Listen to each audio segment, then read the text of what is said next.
जय Shri Radhe. Welcome to my channel. आप सभी को अजय एकादशी की ढेर सारी शुभकामनाएं। तो आइए सुनते हैं अजय एकादशी की कथा। कुंती पुत्र युधिष्ठिर बोले, हे जनार्दन, अब आप मुझे भाद्रपद कृष्ण पक्ष की एकादशी का क्या नाम है तथा उसकी विधि क्या है, सो सब विस्तार पूर्वक कहिए। श्री कृष्ण भगवान बोले, हे राजश्री, भादो कृष्ण पक्ष की एकादशी को अजा कहते हैं। इसका व्रत करने से समस्त पाप नष्ट हो जाते हैं। जो मनुष्य इस दिन भगवान की भक्ति पूर्वक पूजा करते हैं, उनके समस्त पाप नष्ट हो जाते हैं। इस लोक और परलोक में सद्गति करने वाली इस एकादशी व्रत के समान विश्व में दूसरी नहीं है। इस एकादशी की कथा इस प्रकार है। प्राचीन काल में एक चक्रवर्ती राजा राज्य करते थे। उनका नाम हरिश्चंद्र था। वह अत्यंत ही प्रतापी तथा सत्यवादी थे। उन्होंने किसी अज्ञात कर्म तथा प्रतिज्ञा से राज्य को त्याग दिया और अपनी स्त्री और पुत्र को बेच डाला। वह स्वयं एक चांडाल के सेवक बन गए थे। उन्होंने उस चांडाल के यहाँ कफन लेने के कार्य किए, परंतु उन्हें इस आपत्ति को काम में भी सत्यता को ना छोड़ा।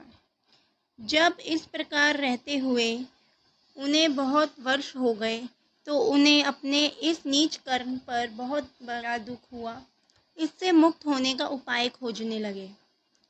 एक समय जबकि वे चिंता कर रहे थे, गौतम ऋषि आए। राजा ने उन्हें देखकर प्रणाम किया और अपने दुख की कथा सुनाने लगे। महर्षि गौतम राजा के दुख के पूर्ण वाक्यों को सुनकर अत्यंत दुखी हुए और राजा से बोले, हे राजन, भादो मास के कृष्ण पक्ष में एकादशी होती है। उसका नाम अजा है। तुम उसी अजा नाम की एकादशी का विधि पूर्वक व्रत करो तथा रात्रि को जागरण करो। इससे तुम्हारे समस्त पाप दूर हो जाएंगे। गौतम ऋषि राजा से ये कहकर अंतर्ध्यान हो गए।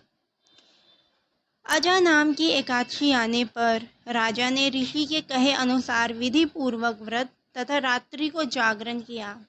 उसी व्रत के प्रभाव से राजा के समस्त पाप दूर हो गए। उस समय स्वर्ग में नगाड़े बजने लगे तथा पुष्पों की वर्षा होने लगी।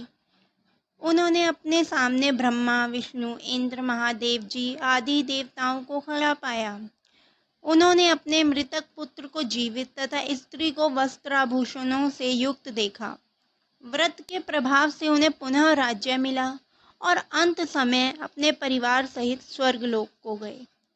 हे राजन, सब अजा एकादशी के व्रत का प्रभाव था। जो मनुष्य इस व्रत को यथाविधि करते हैं तथा रात्रि को जागरण करते हैं, उनके सब पाप नष्ट हो जाते हैं और अंत में स्वर्गलोक को जाते हैं। इस एकादशी की कथा सुनने मात्र से ही अश्वमेध यज्ञ का फल मिलता है।